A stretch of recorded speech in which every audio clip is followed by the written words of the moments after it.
ఇతనేంటండి స్వామివారి పవిత్రతని కాపాడేది? ఇతను ఇవాళ మనకి పాఠాలు చెప్తాడా? ఇంకొకటి ఒక్క పాయింట్ చెప్పి ముగిస్తా వికే గారు, తర్వాత మళ్ళీ నెక్స్ట్ రౌండ్లో మాట్లాడతా. ఇవాళ నందిని గీ గురించి ఇంకొక పచ్చి అబద్ధం మాట్లాడుతూ ఉన్నాడు.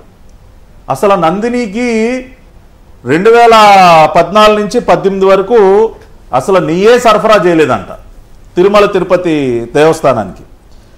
ఇవాళ KMF Karnataka milk federation chairman Bhima Naik, ఎవరైనా ఆయన మాట్లాడినటువంటి మాటలు యూట్యూబ్లో ఉంటే చూసుకోండి. ఆయన స్వయంగా ఆయన చెప్పినటువంటి మాటలు ఏంటంటే, నందిని గీ 2013 నుంచి 2018 మధ్య 4000 టన్నుల నెయ్యిని టీటీడీకి సరఫరా చేసింది. 2019 ఒక్క సంవత్సరంలోనే 2000 టన్నుల నెయ్యిని నందినికి సరఫరా చేసింది.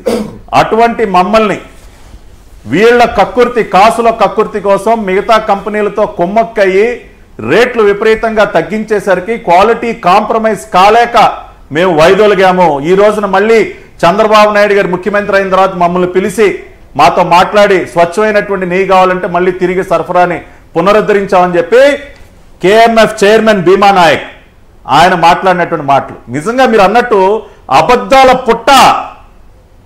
వికే గారు ఇవాళ మాటల ఈ ప్రెస్ మీట్ లో మొత్తం అన్ని కూడా పచ్చి అబద్ధాలు.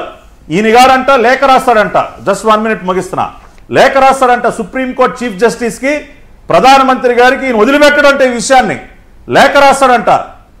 ఏ జగన్ రెడ్డి, నీకు దమ్ముంటే నువ్వు రాసినటువంటి ఆ లేఖకి ఈ రిపోర్ట్ జతపరచువయా, ఈ రిపోర్ట్ అటాచ్ చేసి పంపి, ఎన్డీడీబీ వాళ్ళు ఇచ్చినటువంటి రిపోర్ట్ని అటాచ్ చేసి పంపించవయా. నీకు దమ్ముంటే సుప్రీంకోర్టు చీఫ్ జస్టిస్కి వాళ్ళు కూడా తెలుసుకుంటారు నువ్వు ఏ రకంగా Pig fat, beef టాలో, fish oil ఇవన్నీ వాడి ఏ రకంగా లడ్డూ ప్రసాదాలు తయారు చేయించావో సుప్రీంకోర్టు చీఫ్ జస్టిస్, ప్రధానమంత్రి గారు కూడా తెలుసుకుంటారా? రైట్. ఇక్కడ ఇది మామూలు విషయం కాదు. ఈయనేదో అనుకునేదో 4 మాటలు చెప్పేసి అటు ఇటు దాటు తడబడినట్టు లేకపోతే ఇంకోటి చేసినట్టు చెప్పేస్తే ప్రజలు నమ్మేస్తారు అనుకునే విషయం కాదు ఇది.